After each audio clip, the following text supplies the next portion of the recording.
I didn't know exactly where I was gonna go. I just knew I had to get out of here because this was not life. That's not how life is. That's not how life is supposed to be. Hello, I'm Lloyd the Nomad, and as the name suggests, I am a nomad, which means I move around to many different countries and cities. Ever since 2016, I have basically been traveling full time. I do not stop. And all that traveling costs money, which I make through various different means. The first one is I started a tour company called Discovery Travel, which I have been running for about 2 years now. And now I'm showing you guys what I've learned through all these travels, how you can do these same things and achieve your travel and life goals, and some crazy mistakes that I have personally made, which I will try to help you avoid making, so that you can live the life you dream and break free from that 9 to 5 that you know you hate. So subscribe and hit the bell, and let's get started with this video right now. Why I left America! Why'd I leave you? Oh, say, can you see? All that indoctrination, you know, I pledge allegiance to the flag of the United States of America.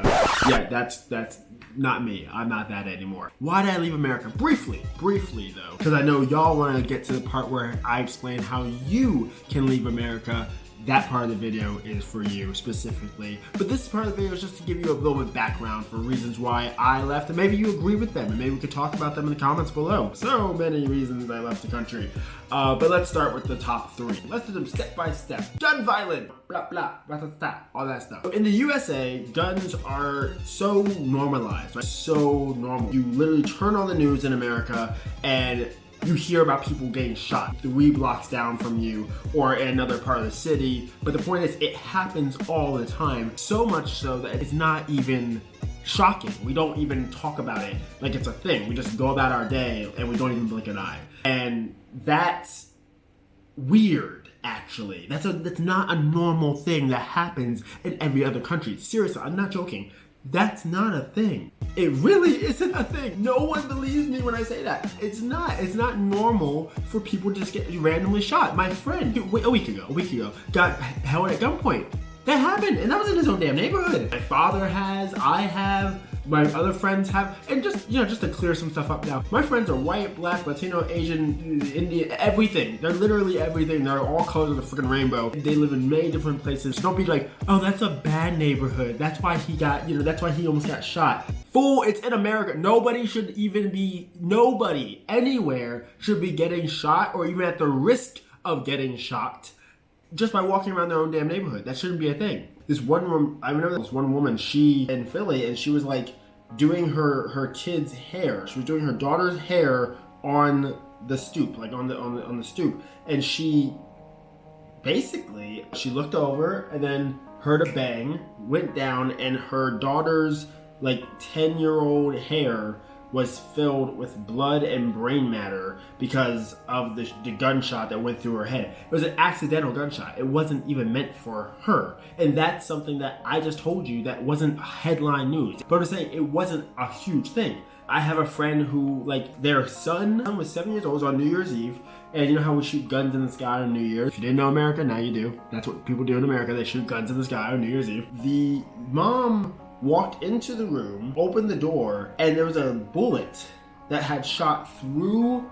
the roof and had fallen into his bed. Like literally, it's like shot into his bed, and it was like a little hole. And luckily, the son was not there at the time. The son was at a friend's house for a sleepover, but that could have been her son. Her son could have died from a bullet that wasn't even meant for him. That's gun violence in America, and it's crazy. People are not getting shot left or right in Germany, Thailand, Switzerland, Taiwan, Japan, literally Japan. Well, actually, let me look it up for you, right? Let's just look up how many gun deaths that Japan has had. Let's see it real fast. I didn't realize it would be so difficult to look for gun deaths in Japan, but apparently it is.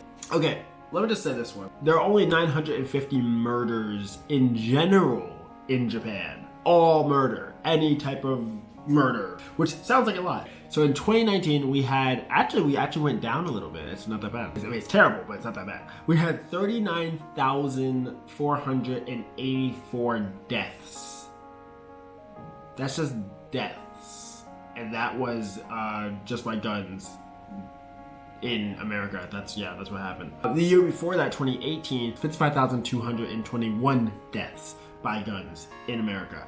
That happened. That's a thing that happened. And guess what happened?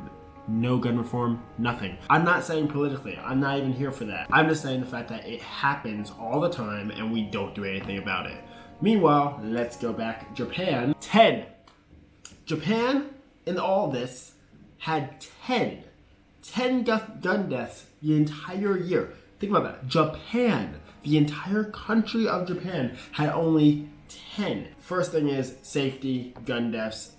I'm out already. Second one, healthcare. So let's say that I did get shot. Let's say someone wanted to shoot pretty old me. I just walk down the street and bam, I'm shot, right? But let's say I don't get shot in the head. Let's say I get shot like in my arm somewhere or my leg somewhere, right? So now my arm is bleeding. Oh my God, this freaking hurts. I'd be lying on the damn street with a bullet in my arm, trying to figure out if my insurance plan would cover this, because that's how it works. I have to figure out if I'm going to take an ambulance to the hospital, because the ambulance might cost me about $300, $400, $500. Taking an ambulance ride that cost me $3,000. You can do that in America. And yeah, I have to decide. I have to make a decision right now while I'm bleeding if I can afford to go to the hospital or not. That's the decision I have to make.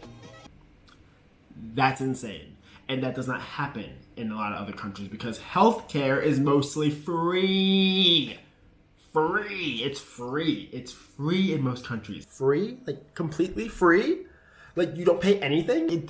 It's not just like, oh, healthcare is free. Like that's an important thing. Healthcare is super important to everybody. It should be a right. If I'm dying, I shouldn't have to look up my account real fast to see how much money I have or if it's going to put me in debt. Nobody should be getting put in debt by someone getting shot or someone getting sick or anything. Think about that. A lot of countries cannot even fathom that situation. Even me, being a foreigner in these countries, I am actually covered, which is crazy. I get more coverage in other countries than I do in my own country, and I'm a foreigner. That's insane. Moving on. Oh, and by the way, the quality of healthcare is amazing in most of these countries, and there's no such thing as a good hospital, bad hospital usually. Most of them are universal, and most of them actually are at the same standard as all the other hospitals, which means that they are all the best hospital. You don't have to think about which one to go to. Third one, we're at 3 now, which is racism! Of course, racism. I'm not saying racism doesn't exist in other countries, because, oh, it does. But I think it's different. When you are in another country that doesn't have your race, you're gonna get many different things about you being that race. In my opinion, don't at me, it's my opinion. I said that, in my opinion. In America, for some reason, I feel like I'm always trying to, like, I've been treated better with more respect in other countries than I ever was in America.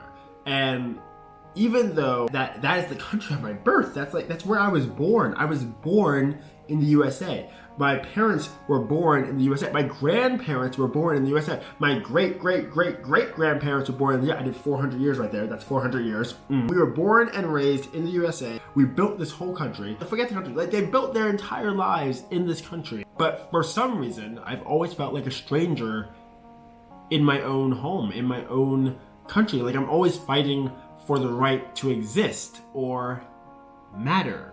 Once you leave the USA, you start being treated more as an American than you do in America, which is ridiculous. But yeah, that's what happened. Like, I hate to say that, but I feel more human being outside of America than I do in America. Anyway, this is just the tip of the iceberg. All the other issues is why I left America as well, and I'll probably have them like scrolling over here. Yep, that too. Yep, that too. Oh my God, yes, that too. Yeah, so yeah.